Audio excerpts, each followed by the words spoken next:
Malgré toutes les circonstances qui n'allaient pas dans ton sens, il y a eu la pesée ratée, le problème avec la balance, et évidemment, il y a eu d'autres choses. Un stade complet qui était là pour encourager ton adversaire, Justin Gaethje. Les fans étaient contre toi.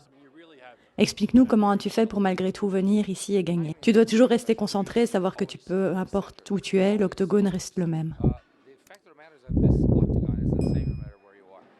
Tu dois toujours garder ça en tête, te dire que tu es le champion et que tu dois rester concentré et continuer à avancer.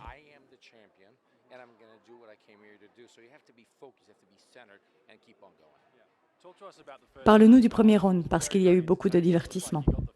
Il a touché en premier, tu as été plusieurs fois au sol, puis tu l'as touché avec une énorme droite.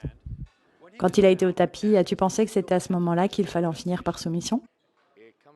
Au final, c'est celui qui en veut le plus qui peut en encaisser le plus. J'ai été touché lui aussi, mais je n'ai pas loupé mon opportunité quand je l'ai touché.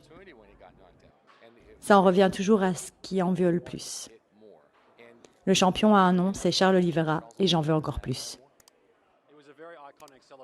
Ta célébration a été iconique. Quand, avec tes mains, tu as représenté la ceinture autour de ta taille. Tu as été directement vers Dana White. Pourrais-tu nous dire ce que tu lui as dit juste après avoir gagné?